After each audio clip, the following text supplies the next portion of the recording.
Oui, shalom, que le ressuscité du troisième jour nous bénisse.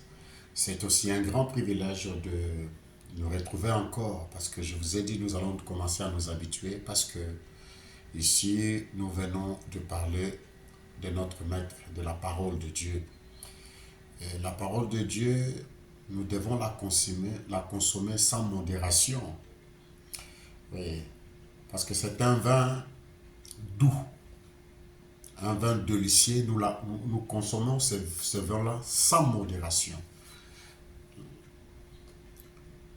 Dieu dit à Josué, si tu veux réussir, médite cette parole nuit et jour. En d'autres termes, nous sommes de ruminants. Donc, c'est-à-dire nous devons ruminer cette parole nuit et jour, afin que nous puissions réussir dans notre entreprise. Et l'entreprise dont on parle ici, ce sont les affaires du Père, c'est la parole. Ce n'est pas l'entreprise matérielle, non. Notre entreprise, c'est les affaires du Père. Voilà pourquoi Christ a dit, je m'occupe des affaires de mon Père. Parce que la parole de Dieu, c'est une entreprise. Nous venons là pour puiser des choses éternelles.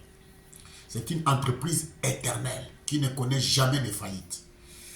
Qui n'a même pas besoin de connaître le bar de bourse, non. Parce que dans sa bourse, nous sommes toujours de vers. Voilà. Vous avez compris. Que Dieu nous bénisse parce que là, nous sommes en train de parler sur l'attachement de Ruth à côté de Naomi. Et nous parlons de l'histoire de la rédemption, de ces 4 chapitres qui renferment toute la Bible. Hier, nous avions parlé sur comment Ruth s'était attachée à Naomi jusqu'à ce qu'elle est entrée dans le champ de Boaz.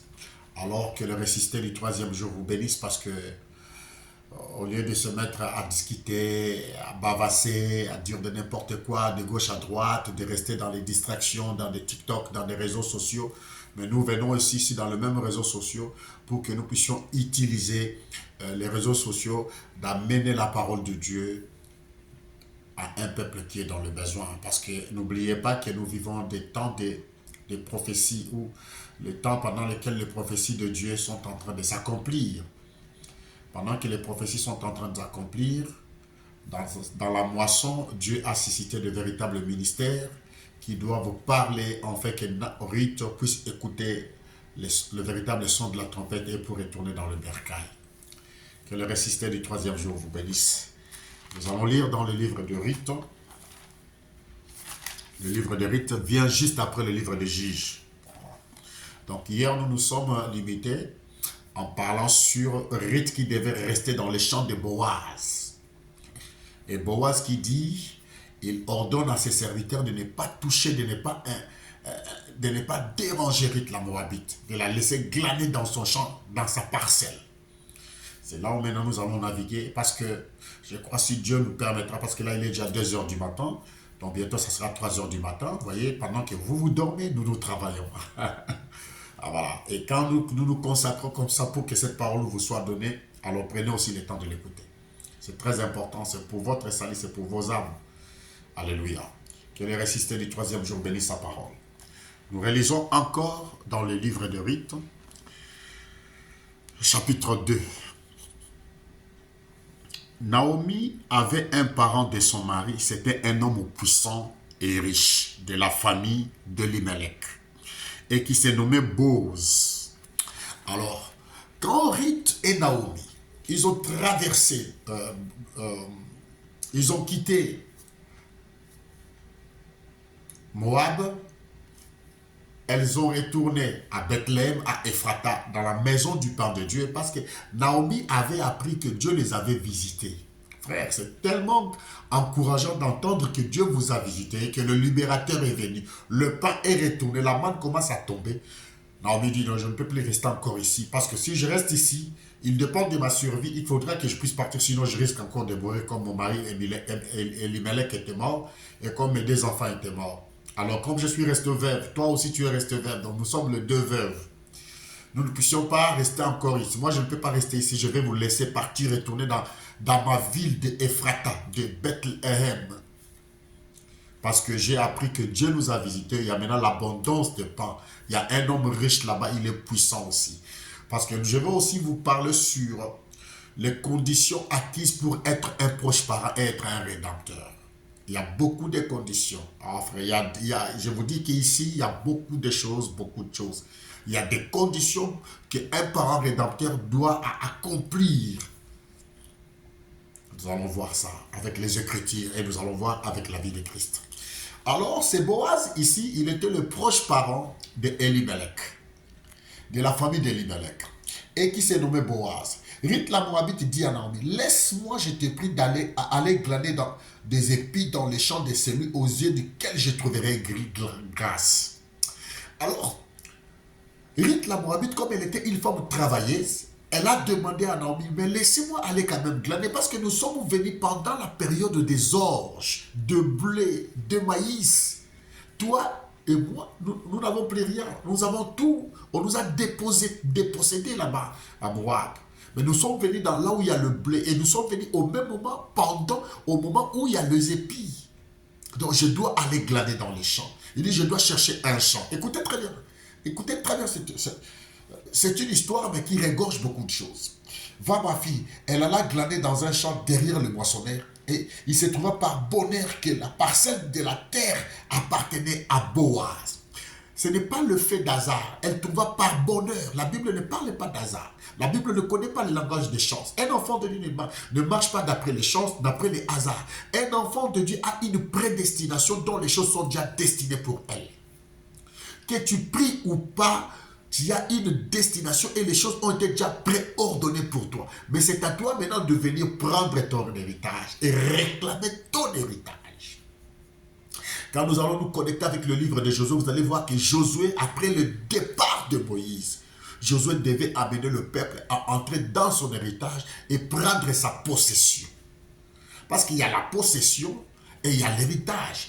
Il y a l'héritage qui est là, mais il faut entrer en possession de cet héritage. C'est comme je l'ai toujours dit, je donne toujours des exemples parce que moi j'aime être didactique, expliquer les choses pour que les gens puissent comprendre de quoi s'agit-il.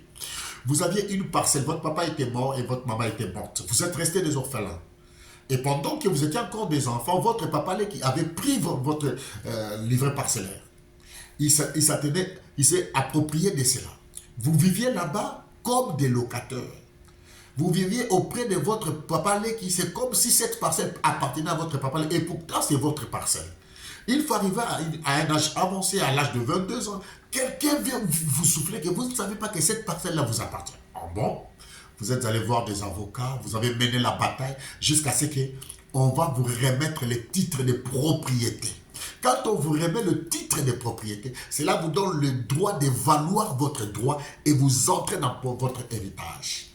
Vous possédez les titres, maintenant il faut entrer dans l'héritage. C'est ce que Josué a fait. Alléluia.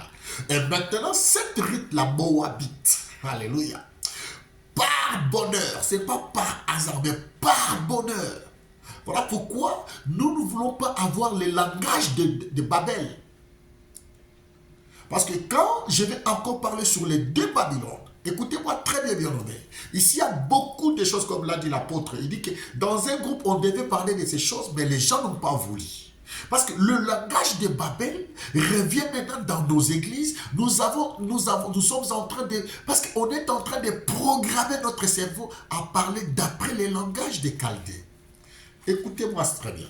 Parce qu'ici, il y a beaucoup de pépites. Je mets un peu une parenthèse ici. Retournons dans le langage de Babel. Daniel chapitre 2. Daniel chapitre 1. Parce que par bonheur, nous ne parlons pas par hasard aux chances, ou la seconde chance. Non, il n'y en a pas dans la parole de Dieu. Nous ne devons pas parler selon les langages de Babel. Daniel chapitre 1. Écoutez très bien. Parce que de temps en temps, je vais toujours glaner dans les deux Babylone, ramener ça ici. Dans les deux Babylone, je vais aussi glaner le problème de la rédemption. Et ainsi que, vous voyez qu'il y a une connexion dans ces choses. Dans Daniel chapitre 2, écoutez. Merci Seigneur, je suis là. Écoutez bien aimé, parce qu'il y a beaucoup de choses que nous... Écoutez, Daniel plutôt chapitre 1.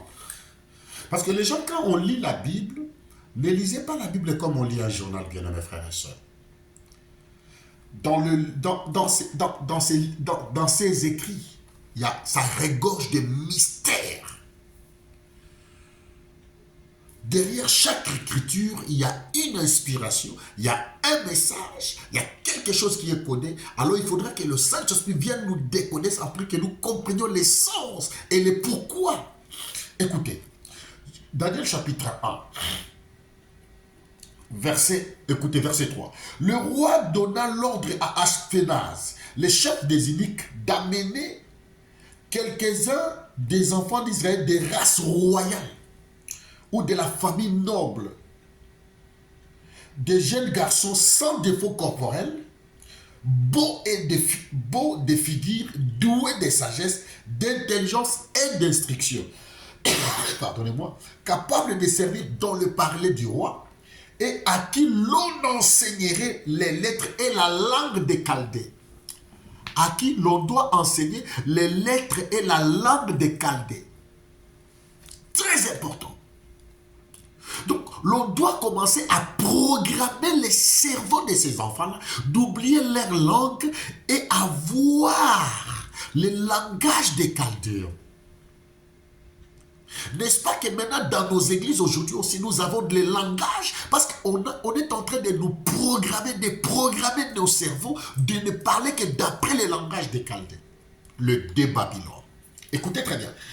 À qui l'on enseignerait les lettres et la langue des Chaldées. On ne va pas vous enseigner les lettres d'après la Bible, d'après le langage biblique, mais d'après le monde et le langage des Chaldées, c'est-à-dire la programmation dans les cerveaux. Oh, vous devez entrer dans l'alliance de l'homme de Dieu. Vous devez entrer dans mon alliance. Vous devez entrer dans mon alliance. Et ça prend racine, ça prend racine. Et moi, je dois rentrer dans l'alliance de mon pasteur. Là, le pasteur est en train de vous éloigner de Golgotha pour que vous soyez connectés à lui. Alors, s'il a des démons, vous irez en enfer avec lui. Parce que nous, notre alliance, c'est Golgotha. Voilà pourquoi dans Matthieu chapitre 28, le maître dit. Parce que, frère, on ne devait qu'avoir des montagnes. Comme Moïse était monté à la montagne, il était descendu avec la loi. Et Dieu dit maintenant à Josué, médite ces livres nuit et jour. C'est-à-dire c'était le livre, les ordonnances que Dieu avait données au travers de Moïse. Parce que Moïse devait descendre de la montagne avec des tablettes. Et à la fin des temps, dans le Nouveau Testament, dans la Nouvelle Alliance, un homme aussi devait monter à la montagne. Mais cette fois-ci, quand il monte à la montagne, il était le sacrifice parfait. On l'a lavé par le souverain sacrificateur qui était Jean-Baptiste. Quand Jean-Baptiste a lavé l'agneau et que l'agneau était trouvé digne, les ciels a parlé. Celui-ci est mon fils bien-aimé, en qui je mis mon affection, écoutez-les. Quand on écoute, avant qu'on écoute les fils de Dieu, il devait partir à la montagne, il devait passer par la croix. Quelques jours, quand on lui a dit écoutez-les, il devait partir à la croix. Et quand il est monté à la croix, il meurt. Alléluia. Et tant que le prémice, il devait ressusciter. Et quand il est ressuscité, le 40e jour, alléluia. Oh, acte des apôtres. Parce que quand nous parlons de ces choses bien-aimées, il y a des choses éternelles ici. Il y a des choses éternelles. Acte chapitre 1, verset 1. Théophile, j'ai parlé dans mon premier livre de tout ce que Jésus-Christ a commencé de faire, d'enseigner dès le commencement jusqu'au jour où il fut enlevé au ciel. Après avoir donné des ordres par le Saint-Esprit aux apôtres qu'il avait choisis. Après qu'il y soit fait, il apparut vivant et il leur donna plusieurs preuves de se montrant à eux pendant 40 jours.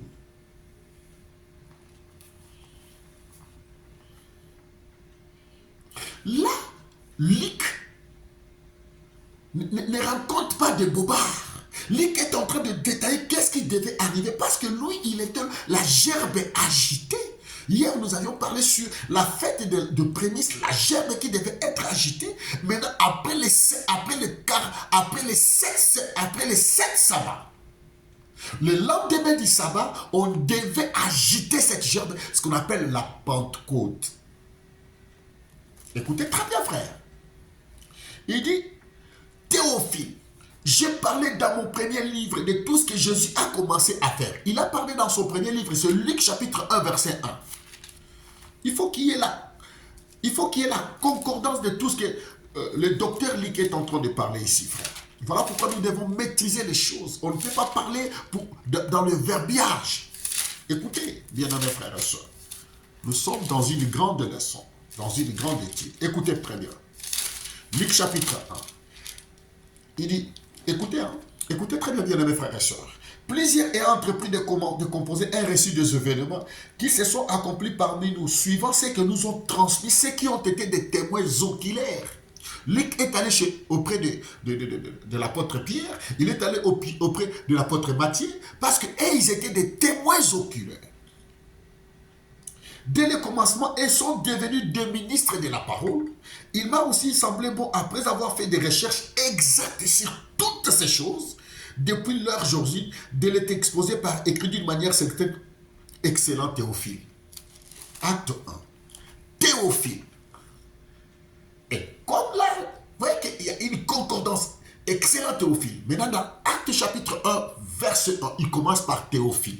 Il dit, Théophile, j'ai parlé dans mon premier livre de tout ce que Jésus-Christ, de tout ce que Jésus a commencé de faire et d'enseigner dès le commencement, jusqu'au jour où il fut enlevé au ciel, après avoir donné ses ordres par le Saint-Esprit aux apôtres qu'il avait choisis. Alléluia.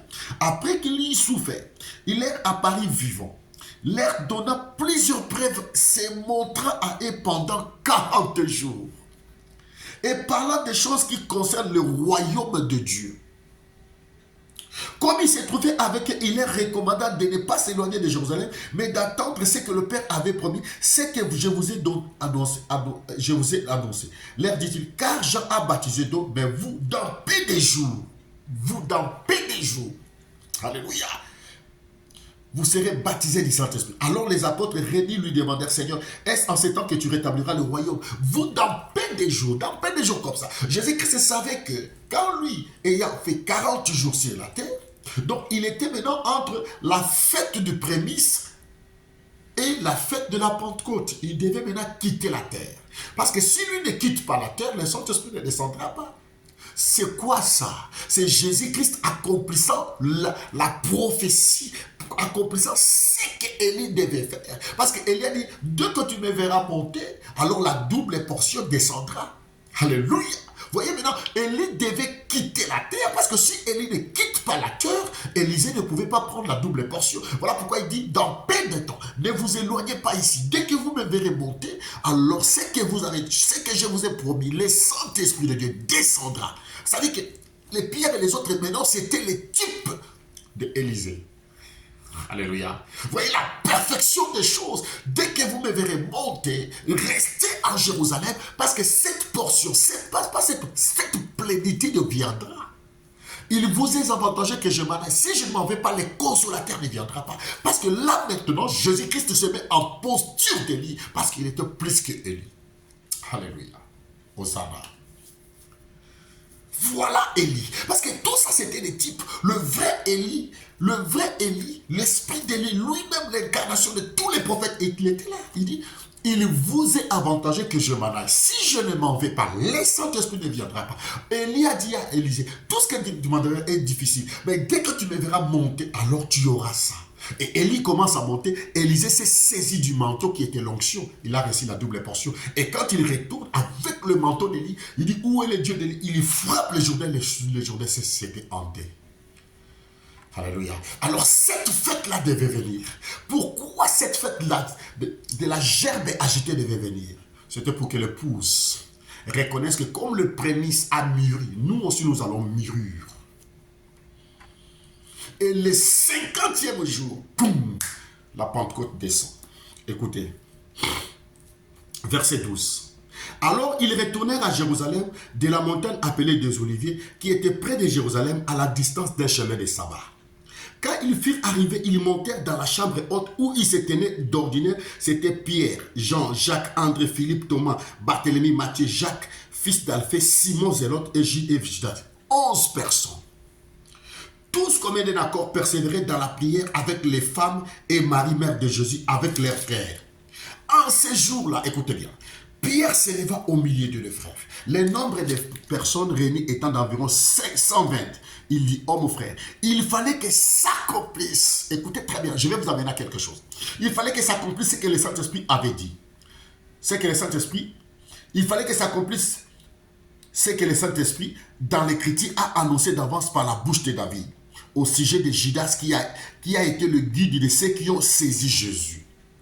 Il était compté parmi nous, il avait part au ministère. Cet homme ayant acquis un champ avec le salaire du crime est tombé, s'est rompu par le milieu du corps et toutes ses entrées se sont répandues. La chose étant comme ça, il dit, maintenant il faudra que nous puissions choisir un. Parce que s'ils sont 11, le Saint-Esprit ne descend pas. Parce que le Saint-Esprit vient descendre dans le royaume. Le 12, c'est le royaume. Parce que là-bas, il y avait 12 tribus. Il y avait 12. Maintenant, ici aussi, il faut qu'il y ait 12 pour que la chose soit complète. Parce que Élie ne pouvait pas rétablir l'autel si les 12 pierres n'étaient pas réunies. Alléluia. Parce qu'il leur manquait une pierre. Il aurait fallu que cette pierre, peut-être c'était la pierre des jaspe, c'était la sardoine, peut-être on ne sait pas. Je ne suis pas là pour expliquer ce que je ne peux pas expliquer. Mais on devait avoir la sardoine jusqu'à la jaspe et les 12 réunis et le fait devait descendre. Alléluia. Frères bien-aimés, évitons les choses. Ici, nous parlons de choses éternelles. Et maintenant, quand ils ont choisi, Matthias, le sort est tombé sur Matthias. Quand Matthias est choisi, le Saint-Esprit est descendu. Verset 23. Ils en présentèrent de Joseph appelé Barsabas, surnommé Justus et Matthias. Puis ils firent cette prière. Seigneur, toi qui connais le cœur de tous, désigne lesquels de ces deux que tu as choisis, afin qu'il ait part à ce ministère et à cet apostolat que Judas a abandonné pour aller s'ensoler. Ils tirèrent au sort. Ils ont tiré au sort. Et le sort tomba sur Matthias qui fut associé aux 11 apôtres. Et quand maintenant le chiffre 12 est arrivé et qu'il y a eu la connexion, le sentiment de couleur. Alléluia. Le sentiment de couleur. Quand il y a eu ce sentiment de couleur, c'est ces couleurs donnent l'arc-en-ciel. Et quand l'arc-en-ciel est sorti, l'Urim et Tumim, alléluia, la lumière et la perfection se sont joints, la colonne des faits, plutôt, la Pentecôte descend. Les lecteurs de la parole commencent à voir où est-ce que j'en viens. Parce que Dieu avait dit à Moïse dans Deutéronome, plutôt dans Exode chapitre 28, tu feras 4 rangées de 3 couleurs. La première rangée 3 couleurs, la deuxième rangée 3 couleurs, la troisième rangée 3 couleurs, la quatrième rangée 3 couleurs, ça fait 4 fois 3, ça fait 12. Donc c'est-à-dire les 12 tribus, les 12 patriarches, chacun était une lumière, était une perfection, chacun était une couleur. Alors les 12 apôtres, chacun constitue aussi une couleur, une alléluia. Oh mon Dieu, mon roi. Rite la Moabite, où est-ce que tu nous amènes? Bien-aimés frères et sœurs.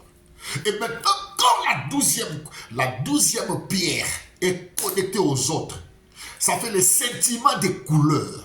Parce que les 12 couleurs, quand ça se scintille, ça donne l'urim et le tumim, la perfection et la lumière. C'est-à-dire que maintenant, Dieu est satisfait. Alors, le feu descend. Le feu descend pourquoi? Parce que l'offrande a été déjà agréée. L'offrande dont on avait mis là-bas, c'était les taureaux. Mais notre offrande, c'était l'agneau maintenant. L'agneau a 7 cornes. Et quand son offrande a été agréée, le feu est descendu. La Pentecôte. Verset chapitre 2. Le jour de la Pentecôte, ils étaient tous dans le même lit. Tout à coup, vint du ciel un bruit comme celui d'un vent impétueux. Il remplit toute la maison où ils étaient assis. Des langues semblables à des langues de feu leur apparurent, séparés les uns les autres. Ils se posèrent sur chacun d'eux. Ils furent tous remplis du Saint-Esprit et se mirent à parler d'autres langues selon que l'Esprit leur donnait à s'exprimer.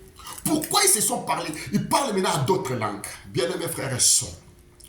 Parce que les 12 couleurs se sont croisées et quand ça se reflète les 12 couleurs, ça donne les 7 couleurs de l'arc-en-ciel. Exode chapitre 28. Parce qu'ici, il s'agit d'un enseignement, je ne peux pas être pressé.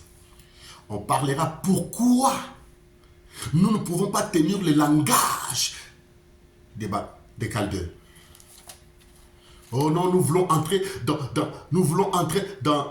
la vision de l'homme de Dieu. Nous voulons entrer dans l'alliance de l'homme. Aucun homme de Dieu n'a une alliance, frère. Nous, notre alliance, c'est Golgotha.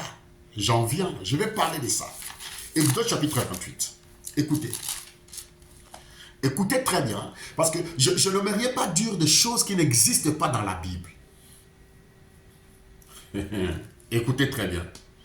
Écoutez-moi très bien. Exode chapitre 28, verset 15. Tu feras le pectoral du jugement artisamment travaillé. Tu le feras du même travail que le faute. Le faute. Tu le feras d'or. Donc, cette faute-là sera joie de l'or. C'est la divinité. Et des fils blés. Écoutez bien. La divinité qui va être protégée par les 4 évangiles. Nous allons parler aussi des couleurs. Serrer la ceinture. Ici maintenant, nous entrons dans les choses éternelles. Nous entrons dans les profondeurs de la prophétie de Dieu. Écoutez bien. Il nous dit, tu le feras d'or, de fil blé, de pourpre, de cramoisi et de fin le rétor. C'est-à-dire que les 4 évangiles vont protéger cette divinité-là. Regardez très bien. Regardez l'emplacement des choses. Il y a l'évangile selon Matthieu. Matthieu, il vient comme le roi. C'est le pourpre. Le cramoisi devient Marc, l'évangile des sacrifices.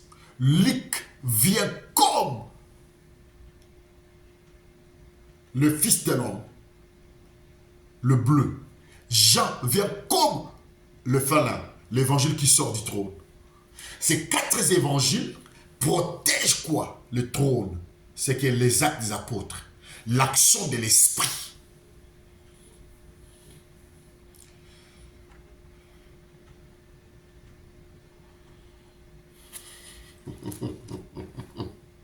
On en parlera. Parce que Jésus-Christ devait venir comme les 4 fils. Il devait remplir les 4 ministères du Fils. Il devait venir comme le roi, le fils de David, de la postérité. Il vient comme le fils d'Abraham. Il vient comme le fils de l'homme, étant que le fils d'Adam. Parce que lui, il devait être l'homme parfait qu'est Adam. Il vient comme le fils de Dieu. Alléluia. Les 4 noms des fils, Jésus devait l'accomplir parce qu'il est laissé 4 évangiles, il est les 4 fils là. Ça parle de lui. La cramoisi, la pourpre, le blé ainsi que le feu, le rétor. Écoutez très bien. Écoutez-moi très bien. Il dit, tu les feras du même travail que le faute. Tu les feras d'or. D'or devient la divinité, du fil bleu, de pourpre, de cramoisi et de fin le rétor. Il sera carré et double. Sa longueur sera d'1 infâme et sa largeur d'1 infâme. Tu enchâsseras une garniture de pierres 4 rangées. Écoutez bien. Tu enchâsseras une garniture de pierres de 4 rangées de pierres. La première rangée, une sardoine, une topaze. La première rangée, une sardoine, une topaze, une émeraude. La seconde rangée, une escarboucle, un saphir et un diamant. Troisième rangée, une opale, une agate, une amélite. Quatrième rangée, une chrysolite, un onyx et un jaspe. Ça commence par sardoine, ça finit par jaspe. Ça commence, les sardoines là-bas, les sardoines c'est Riban, jaspe c'était Benjamin. Voilà pourquoi Jésus-Christ dit, je suis l'alpha et l'oméga. C'est-à-dire, il était le Riban et il était aussi le Benjamin. Mais quand tu viens chez nous les nations, au lieu d'être maintenant les Benjamins, maintenant, ils changent la forme et des couleurs. On verra ça plus tard. Pourquoi il y a eu changement de dispensation et changement de l'ordre des couleurs? Ça devait commencer par sardoine pour finir par jaspe. Non, ça commence maintenant de jaspe, ça finit par sardoine. Apocalypse chapitre 7. Alléluia. Donc, nous voyons maintenant que quand les 12 couleurs se scintillent, ça donne quoi? Écoutez bien. Verset 29. Deutéronome, Exode 28. Parce que quand vous lisez ça, vous croyez que c'est de blagues. Non, frère, il y a beaucoup de choses dedans. Écoutez. Lorsque Aaron entrera dans les sanctuaires, il portera sur son cœur les noms des fils d'Israël. Parce que dans le 12 pierres, Dieu a dit aussi à Moïse, prends 2 pierres d'onyx. Dans les 2 pierres d'onyx, tu vas graver. Dans la première pierre d'onyx, tu graves le nom des 6 premiers fils. Et dans le second, tu graves le nom des 6 derniers fils. Tu le mets sur les épaules. Écoutez, parce que je ne vais pas dire n'importe quoi, parce qu'on est en train de nous suivre à travers le monde entier. Il faut que les choses soient bien placées. Pour que les enfants de Dieu aient la compréhension des choses. Écoutez. Verset 19. Troisième rangée, une opale, une agate, une amélite. Quatrième rangée, une chrysolite, un onyx et un jaspe. Ces pierres seront enchâssées dans leur monture d'or. Il y en aura 12 pierres d'après les noms des fils d'Israël. Elles seront gravées comme des cachets, chacune avec les noms de l'une des 12 tribus. Tu feras le pectoral des chaînes d'or pire tressées en forme de cordon. Tu feras le pectoral des deux anneaux. Tu mettras ces deux anneaux en deux extrémités du pectoral. Tu passeras les deux cordons d'or. Tu passeras les deux cordons d'or. Écoutez maintenant le verset 8. La ceinture sera du même travail que l'éphod est fixée sur lui. Elle sera d'or, du fil bleu, pourpre, cramoisi et de fin lin. Tu prendras 2 pierres d'onyx. Alléluia. Tu prendras 2 pierres d'onyx. Tu y graveras les noms des fils d'Israël, 6 de leurs noms sur une pierre, 6 de leurs noms sur la seconde pierre, d'après l'ordre de naissance. D'après l'ordre de naissance. D'après Riben, Sardoine, jusqu'à Benjamin, Jaspe. Voilà pourquoi quelqu'un s'est tenu à la plateforme et dit, je suis l'alpha et l'oméga, le commencement et la fin. Parce que Jésus-Christ devait occuper la position des enfants de Joseph. Alléluia. Et le quatrième fils, quand il vient dans la position du quatrième, le quatrième fils qui appelle le soleil, il dit, quand Léa a mis au monde, dit, cette fois-ci ma bouche célébrera, louer, la louange viendra. Oh, la louange ne vient que chez Judas. Ah, je ne veux pas entrer dans beaucoup de choses. La position du quatrième fils. On en parlera. C'est-à-dire que toutes ces choses devaient rester selon les modèles que Dieu a donnés à Moïse.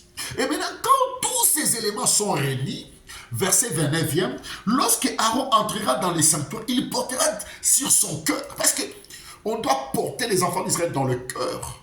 On ne porte pas les problèmes dans le cerveau. L'on doit se porter dans le cœur. Oh mon Dieu, le temps passe comme ça.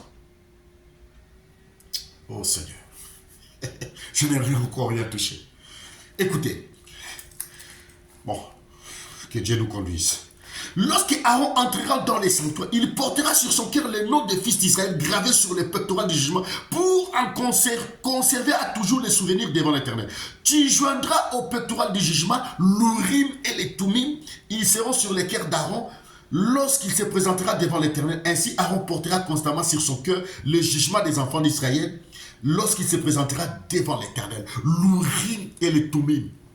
La lumière et la perfection. Quand tu amènes ta vision, tu amènes l'interprétation de la parole, si ça ne scintille pas, ça ne donne pas les couleurs, les 12 couleurs des enfants d'Israël, donnant 7 couleurs, on dit ta vision est fausse. Et maintenant, Élie les prophètes, devant les 450 et le 50 prophètes de Baal et les 400 prophètes d'Axtarté. Et quand ils se sont croisés là, Élie, qu'est-ce qu'il a fait? Il a tout d'abord rétabli l'autel.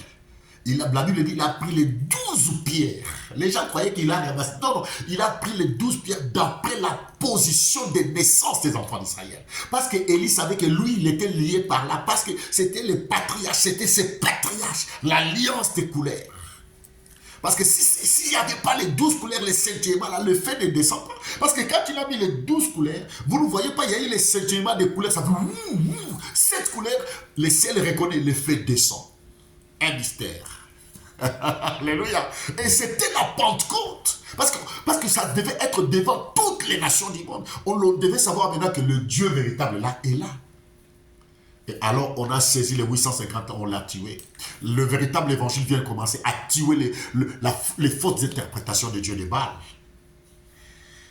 Alléluia. Mais alors,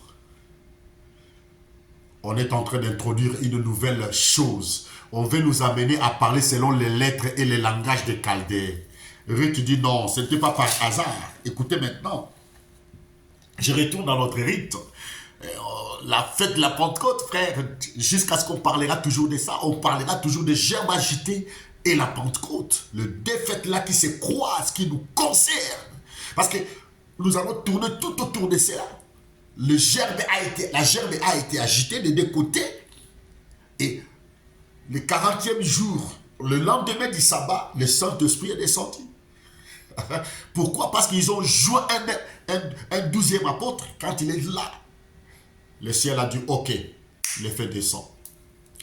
Nous disposons à prêcher l'évangile comme les apôtres, le Saint-Esprit descendra. Alléluia. Ah, elle glama dans un champ derrière le moissonneur. Il se trouva par bonheur elle se trouva par bonheur, pas par chance, pas par hasard. C'est ce que moi je ne veux pas. Je ne veux pas les langages des Chaldéens, je veux les langages de la Bible. Alléluia. Glory. Il se trouva par bonheur que la parcelle de la terre appartenait à Boaz qui était de la famille de Bilhah. Et voici Boaz vint de Bethléem. Il dit au moisson, Boaz est venu de Bethléem.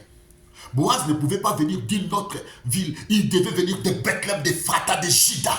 Parce que c'est lui qui était le parent, les proches parents de Elimelech. Alléluia. Il vient de Bethléem, là où il y a le pain. Parce qu'en plus, là, c'est simplement pas le pain, c'est lui-même qui est le maître du moisson. Ça lui appartenait. Que Dieu nous donne la force, bien-aimé. Il est déjà 3 heures du matin. Il est déjà 3 heures du matin. 3h15. Vous ronflez, mais nous, on parle de Dieu.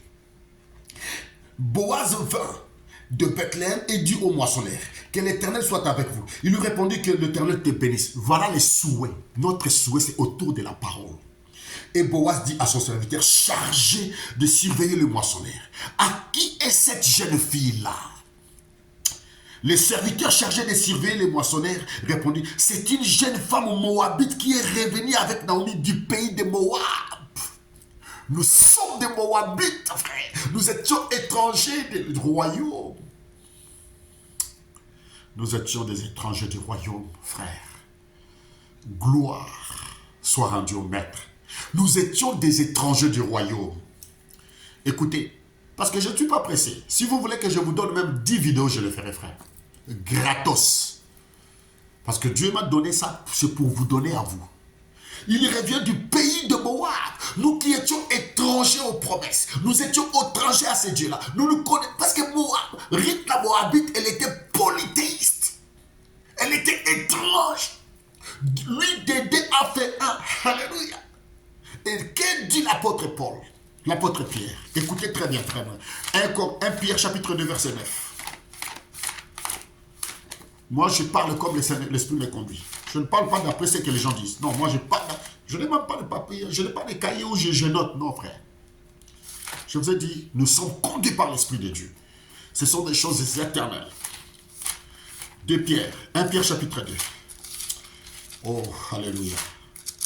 Bien-aimés frères et sœurs, il est plus que nous les pensons. Ce n'est plus le temps d'écouter les femmes. C'est le temps de manger la parole. Écoutez, 1 Pierre chapitre 2. 1 Pierre chapitre 2, verset 9.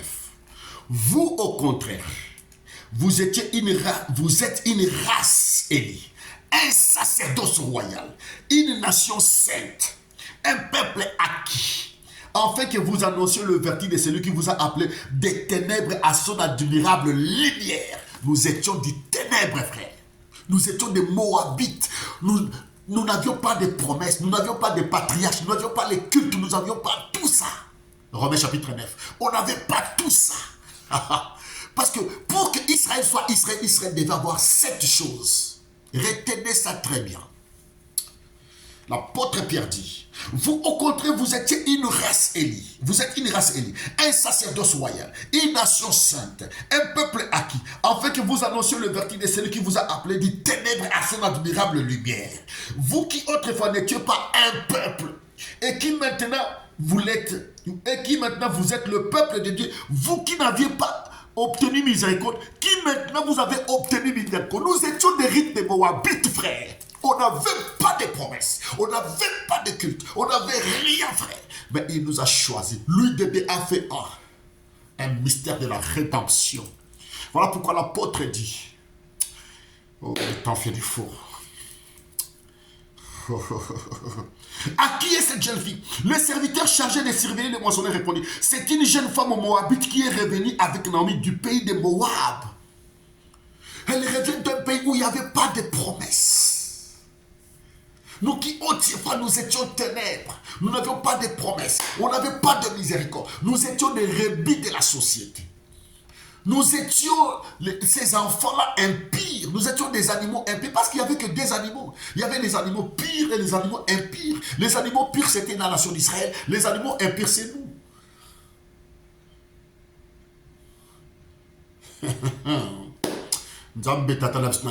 Merci pour ta miséricorde. Fais-moi un homme humble.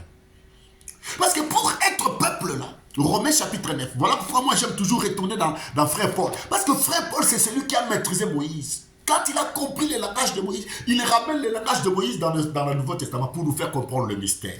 Écoutez très bien là, le Frère Paul. Parce que Boaz pose cette question. À qui appartient cette jeune fille? À qui est cette jeune femme? C'est-à-dire, à d'autres termes, à qui appartient cette jeune femme? Les serviteurs chargés de surveiller, le moissonneur répondit, c'est une femme moabite, c'est une jeune femme moabite qui est revenue avec Naomi du pays de Moab. Les Moabites ne pouvaient même pas s'entretenir, ne pouvaient pas avoir de liens, de relations avec les enfants d'Israël, parce qu'ils étaient des idolâtres, frère. L'idolâtre. Frère Paul, qu'est-ce que tu nous dis?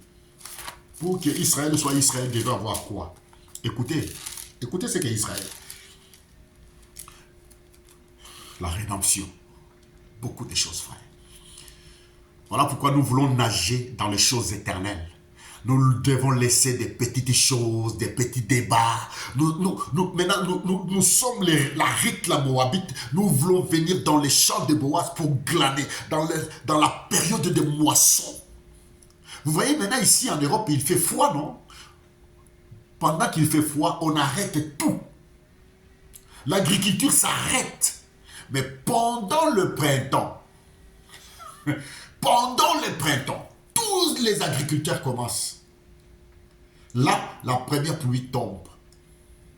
Je vous enverrai la pluie de la première et de l'arrière-saison. La première pluie tombe. C'est quelle pluie? C'est la pluie de l'ensémencement. On est en train d'ensemencer. On est en train de faire quelque chose pour que la terre maintenant là, on fait le labour.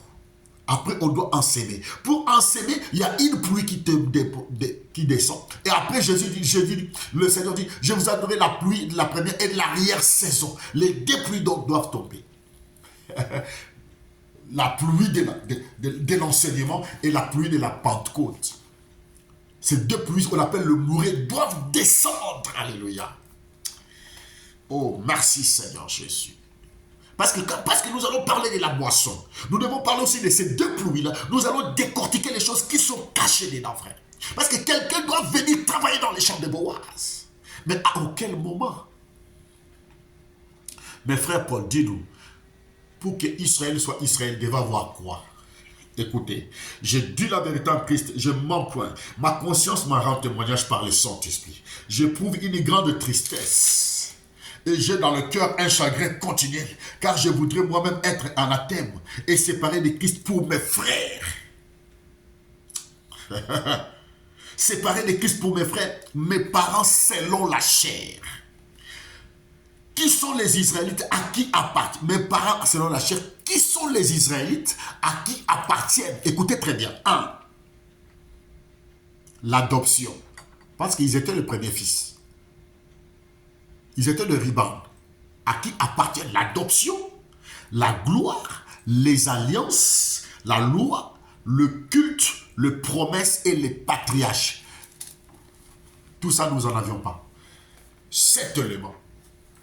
Il faut avoir les patriarches, il faut avoir le culte, les alliances, la loi, l'adoption. Toutes ces choses, nous les Moabites, on n'en avait pas bien nommé.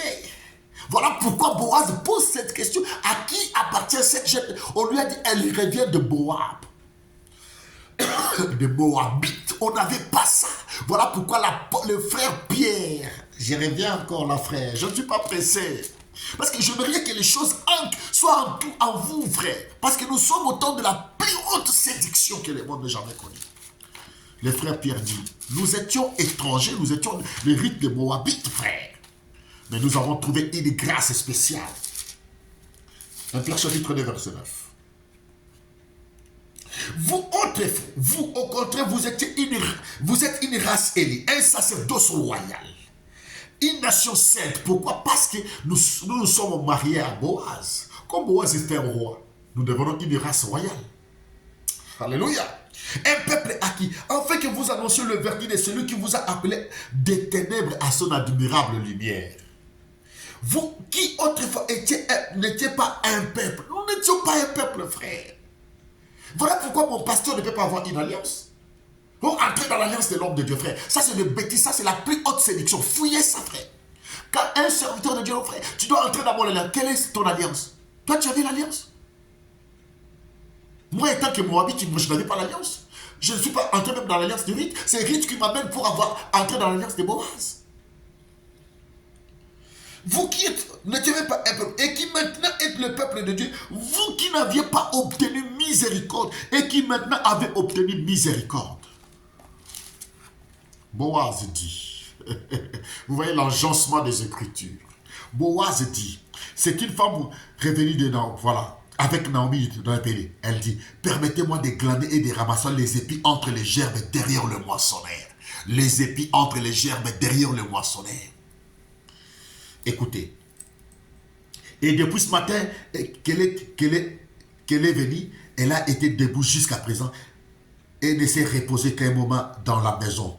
Boaz dit, arrête. Écoute ma fille, ne va pas glaner dans un autre champ. Restez ici à Jérusalem. N'allez pas autre part. Restez à Jérusalem. Ne t'éloigne pas d'ici, reste avec mes servantes. Regarde l'eau au moissonne dans les champs, va après elle. J'ai défendu à mes serviteurs de te toucher. Et quand tu auras soif, tu iras au vase, tu boiras ce que les serviteurs auront puisé. Alors elle tomba sur sa face, se prosterna contre terre et lui dit, comment ai-je trouvé grâce à tes yeux pour que tu t'intéresses à moi qui suis une étrangère, à moi qui suis une étrangère. Alléluia. Nous qui autrefois nous étions sans Dieu.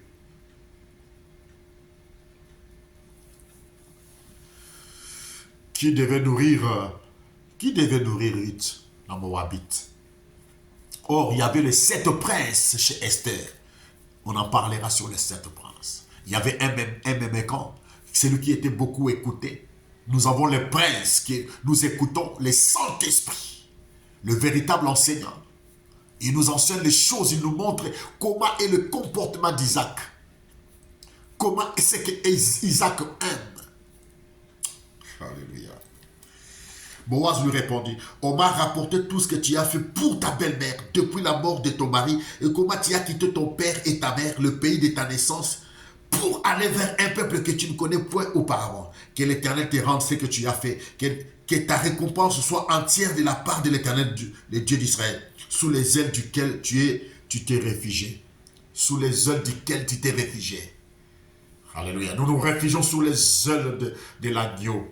C'est ça notre protection. Et quand nous allons...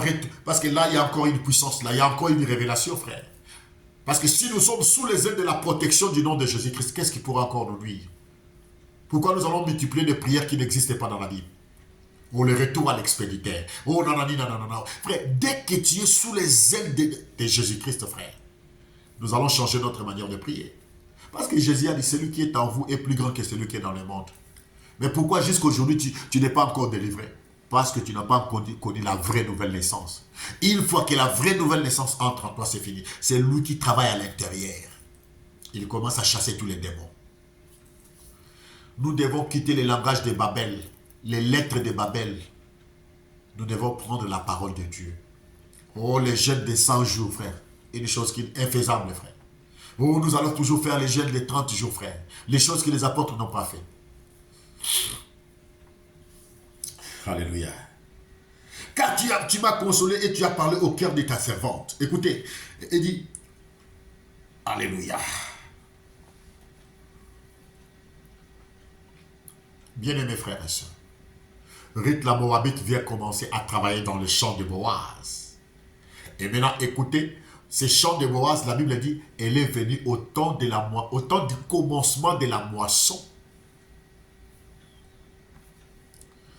Ruth devait venir au temps du commencement de la moisson. autant des orges, orges, O-R-G-E-S, l'ensemble des orges, là, frère. Il y a le bleu, le maïs, tout ça là, c'est les orges. Parce que nous sommes les orges, nous sommes le blé, nous ne sommes pas livrés.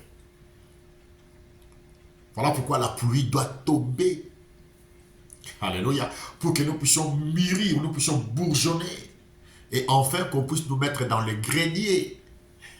Les greniers. Le maître dit une chose très importante dans Matthieu chapitre 13.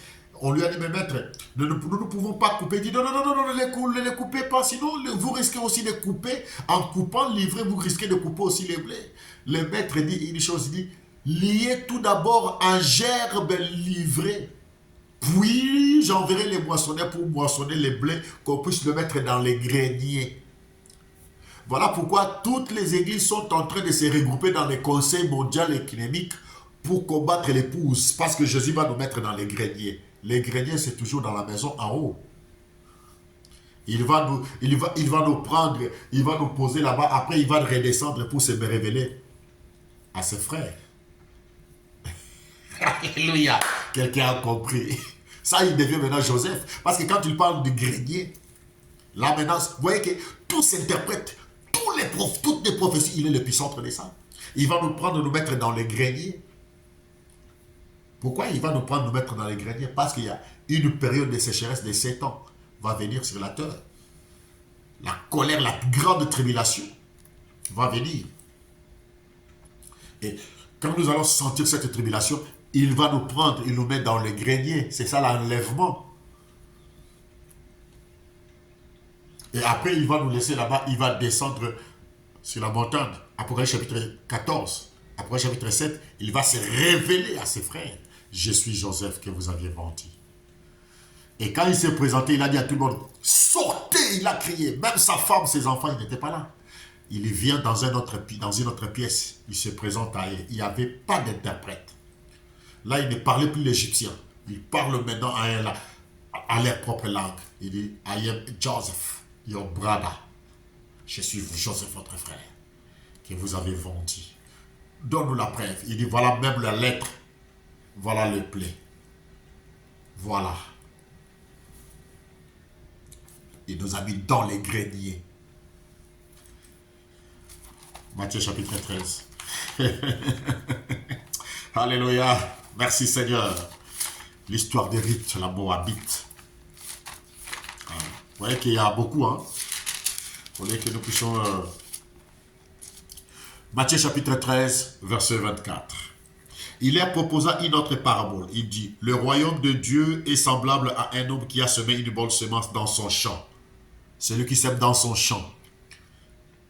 Mais pendant que les gens dormaient, son ennemi vint s'aima, livré parmi le blé, et s'en alla. Pendant que nous avons la parole, on veut nous imposer les langues des Chaldées et leurs lettres. Et ils y vont. Vous croyez que c'est anodin? Voilà pourquoi le maître dit dans Matthieu 24, prenez garde que personne ne vous séduise, parce que c'est dans le même champ, c'est dans la même église où la pluie tombe. Mais cette pluie, quand elle tombe sur les faux ministres et sur le vrai ministre, ça tombe sur le brebis et ça tombe sur les boucs. Voilà pourquoi vous allez voir certains comportements des gens disent, mais cet homme ici, je le voyais qu'il était comme un agneau, mais quand il rugit comme un lion. Mais c'est pas possible, c'est la même personne, mais on ne comprend pas, frère. Comment tu vas... Ah oui, c'est normal. Il faut toucher la personne pour que tu vois la vraie nature de la personne. Et tu sens, c'est comme ça, frère. Ah oui. Touche simplement la personnalité de la personne, tu vas comprendre qui il est.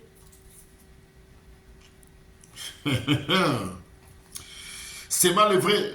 Parmi le blé et s'en alla. Lorsque l'herbe y poussait, donnait du fruit, livrait Paris aussi. Et les serviteurs du maître de la maison vinrent lui dire, Seigneur, n'as-tu pas semé une bonne semence dans ton champ? D'où vient donc qu'il y ait livré? Il leur répondit, c'est un ennemi qui a fait cela. Et les serviteurs lui dirent, veux-tu que nous allions l'arracher? Non, dit-il, de peur qu'en arrachant l'ivraie, vous ne déracinez en même temps le blé, parce que dans le commun l'a quitté. Laissez-les croître ensemble. Parce qu'on devait apporter les 12 bâtons. Mais il n'y a qu'un seul bâton d'Aaron qui a bourgeonné. Il y a encore des mystères là-bas.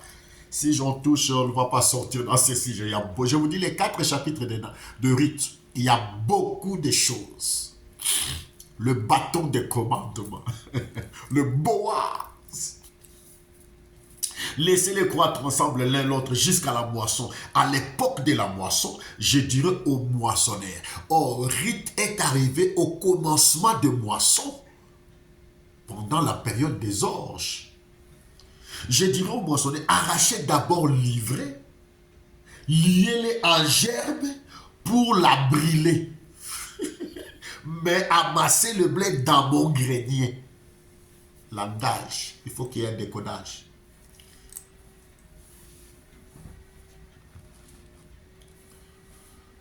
Parce que quand vous lisez comme ça, vous croyez que c'est non. Il dit amassez le blé dans mon grenier. Voilà pourquoi la Pentecôte est descendue. Pour que nous puissions profiter de quoi? La puissance de la résurrection et la foi pour l'enlèvement. Parce que nous sommes le type d'Élisée. Jésus-Christ est notre véritable Élie. Voilà le jour de la Pentecôte. Avant la Pentecôte, il est monté. Et voilà pourquoi il a accompli ce qu'il avait dit dans Jean. Il vous est avantageux que je m'en aille. Si je ne m'en vais pas, lui ne viendra pas. En d'autres termes, si vous ne me voyez pas monter, je ne vous donnerai pas la double portion. Et subitement, il y a eu un bruit impétueux. Parce que la double portion, quand ça descend, papa. Et quand cette double portion descend, ils ont réussi ça. Ça leur a donné la puissance, la foi pour la résurrection et la foi pour l'enlèvement. Parce que nous sommes au temps où les deux pluies descendent pour les préparatifs de l'enlèvement. Cette pluie fait quoi? Cet enseignement est en train de nous revêtir de la robe de l'épouse. Parce que, écoutez-moi très bien, je vais finir. Parce que Jacob a aimé beaucoup Joseph. Il lui a donné une tunique à plusieurs couleurs. Parce que nous sommes aimés, le maître nous donne une tunique, la tunique à plusieurs couleurs. Oh Seigneur, l'Urim et Tumim, la lumière et la perfection, il y a 12 couleurs.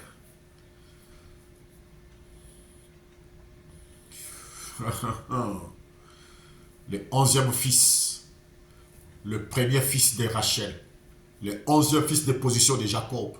Nous sommes les ouvriers de la 11e ère. C'est nous. Il faut sonder les Écritures, frères. Alors, quand cette pluie-là descend, la Pentecôte descend, nous devons recevoir le véritable baptême du Saint-Esprit. Voilà pourquoi l'apôtre Paul, quand on a prié pour lui, aussitôt qu'il a reçu le Saint-Esprit, il a commencé à prêcher le même évangile que Pierre, à l'instant même. Sans qu'il ait encore touché aucun livre. Il a prêché. Répentez-vous, croyez au Fils de Dieu. Cette chose-là, quand je lis ça, je dis, mais ça m'a fait du bien. Lisons ça. Actes des apôtres. Ah non, Dieu est merveilleux, frère. Je crois que c'est acte 9. Oh, les jours où je lis ça, je dis, mais c'est pas possible. Je lis ça, mais quelqu'un qui ne connaissait pas vraiment le véritable Dieu, il avait des vertiges, mais quand Ananias, le disciple, hein, ce n'était pas un souverain sacrificateur qui a imposé mais à l'apôtre Paul. Hein. Voilà pourquoi nous devons sortir des interprétations des gens. Un véritable disciple de Dieu qui a reçu le Saint-Esprit, il peut baptiser, il peut même prier pour un ancien. Ah oui, frère. Ce n'est pas simplement que tu sois un apôtre. Non, frère. Ananias n'était pas un apôtre, il était un disciple. Acte chapitre 9, verset. Parce qu'ici, nous sommes en train de déboulonner et nous plaçons de vraies choses. Acte chapitre 9, verset 10. Or, il y avait à Damas un disciple nommé Ananias. Le Seigneur lui dit dans une vision, Ananias, il répondit, mais voici Seigneur. Le Seigneur lui dit, lève-toi, va dans la rue qu'on appelle la droite. Va dans la rue qu'on appelle la droite, cherche dans la maison de Judas un nommé Saoul de Tarse, car il prie. Il a vu en vision un homme du nom d'Ananias. Paul prie, il voit dans la vision un homme d'Ananias. Dieu dit à Ananias, va là-bas. Vous voyez, c'est pas les prières aujourd'hui, trop c'est là-bas. Oh mon Dieu.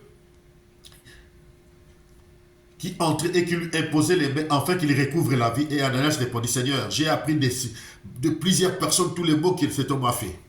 Et quand aussitôt, je vais prendre le temps, vous-même vous allez lire jusqu'à la fin, jusqu'au verset 22. Moi je prends maintenant jusqu'au verset 20. Au même instant, il tomba de ses yeux comme des écailles, il recouvrit la vie. Il s'éleva, il fit baptiser, et après qu'il y eut pris la nourriture, les forces lui revinrent. Saoul resta quelques jours avec les disciples qui étaient à Damas. Et aussitôt, il y prêcha dans les synagogues que Jésus est le Fils de Dieu. Tout ce qu'il entendait était dans l'étonnement en disant, n'est-ce pas celui qui persécutait à Jérusalem ceux qui invoquaient ses noms? N'est-ce pas le même méchant qui enseignait les fausses doctrines que Branham avait la plénitude de la divinité qui commence à prêcher les nouvelles choses? Parce que quand on reçoit le véritable baptême du Saint-Esprit, il ouvre les choses changent. Paul commence à prêcher, répentez-vous, croyez à Jésus comme le Fils de Dieu. Aussitôt, il prêcha dans les synagogues que Jésus est le Fils de Dieu. Pour recevoir le Saint-Esprit, ce n'est pas des mécaniques. Ce n'est pas, oh frère, il faut attendre 10 jours. Non. Quand quelqu'un donne sa vie à Christ aujourd'hui, il ne serait pas, il confesse, on le baptise. Il est obligé d'avoir le Saint-Esprit véritable. Le Saint-Esprit, ce n'est pas un enseignement. Oh non, frère, venez toujours à la fermiste. Non. Prêchons comme les apôtres. Non, prêchons comme les apôtres. Quand le Saint-Esprit est descendu le jour de la Pentecôte, les gens, Pierre a dit, répentez-vous. Et ils se sont repentis, ils ont reçu le Saint-Esprit. Le Saint-Esprit, c'est du tic au tac. Nous devons sortir dans les manières, oh non, il faut les avertissements. Il faut... Non. C'est faux. C'est faux, frère. Parce que quand tu viens dans les champs de Boaz, tu commences à glaner les champs de Boaz, comment les choses vont encore tarder? Parce que Boaz a béni déjà qui dit, j'ai tout appris de tout ce que tu avais fait de Naomi là-bas. Alors que tu restes sous les ailes de la personne, sous l'ombrage du zèle de... Voilà, c'est fini. Il faut qu'on reçoive le Saint-Esprit. C'est pas compliqué, frère. Un pécheur qui croit en Jésus, il confesse ses péchés, il dit, je vais les baptêmes. Quand on les baptême, même avant le baptême de l'eau, il peut recevoir le Saint-Esprit. Vous connaissez ça, non? Dans la Bible, c'est arrivé.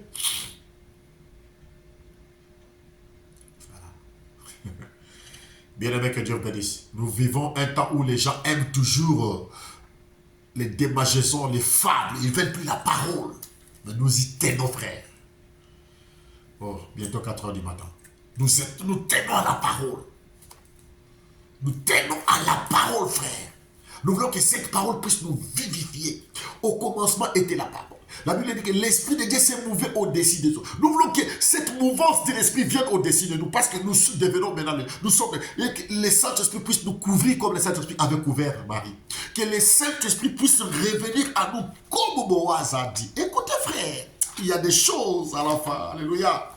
Écoutez, l'Esprit de Dieu s'est mouvé au-dessus des eaux. Le Saint-Esprit, son ombre est venu couvrir Marie. Écoutez, Boaz dit la même chose. Boaz dit la même chose. Boaz dit la même chose. Parce que c'est lui. Ruth chapitre 2, verset 12. Que l'Éternel te rende ce que tu as fait et que ta récompense soit entière de la part de l'Éternel, le Dieu d'Israël, sous les ailes duquel tu es venu te réfugier. Ruth la Moabite est venue se réfugier sous les ailes de l'Éternel. Le Saint-Esprit devait couvrir Ruth la Moabite. Alléluia! Oh Seigneur Jésus, je vous ai dit dans ces 4 chapitres, il y en a beaucoup. Ces 4 chapitres, je vous dis la vérité, sans orgueil, avec beaucoup d'humilité, on peut faire même des ans. Parce que chaque mot a un sens. Bien aimé. Chaque mot a un sens. Ça, ce ne sont pas des petits enseignements, frère. Ça, c'est là. On parle de la rédemption. On n'a même pas encore touché Boaz. Qui était Boaz? Comment il était? Comment il peut voir? Il faut voir les formules. Parce que c'est Boaz, là. C'est lui qui devait tout d'abord commencer à racheter Naomi. Parce qu'il est là. Il était le parent proche d'Elimelech. Puis il doit racheter Ruth. Priez beaucoup. Que Dieu nous aide, que Dieu nous assiste. Que Dieu nous donne toujours la force qu'on ne tombe pas malade pour que nous puissions parler de ces choses. Parce qu'il est dit dans Amos 8, je vais finir par là. Dans Amos 8, 11, Dieu devait envoyer la famine. Et nous avons vu que la famine qui était arrivée à Bethléem a poussé Ruth, son mari, Et ces deux enfants allaient chez les Moabites. Et cette famille spirituelle vous amène dans des endroits où, quand vous écoutez les choses, vous n'êtes pas satisfait. Les enfants de Dieu ne sont pas satisfaits. Les enfants de Dieu réclament quelque chose. Mais les autres, quand on leur dit de fable, ils sont contents. Mais les enfants de Dieu, ils cherchent toujours l'eau. Ils ont besoin de... Ils ont une soif. Ils veulent étancher cette soif. Mais faute de nourriture, les enfants mangent à la poubelle. Faute de nourriture, les enfants risquent de manger à la poubelle. Mais les jours où ils vont retrouver là où on mange, voilà pourquoi l'enfant prodigue a dit, quand bien même que j'ai mal fait à mon père, mais dans la maison de mon père, il y a l'abondance de la nourriture. Alléluia. Mais dans la maison de mon père, il y a l'abondance de la nourriture. Au reste, que le Dieu d'Israël vous bénisse. Shalom, priez pour moi. Dans la maison de mon père, à Bethléem, il y a le pain. Voilà pourquoi il dit, je suis le pain qui est descendu du ciel. Que Dieu vous bénisse. Shalom.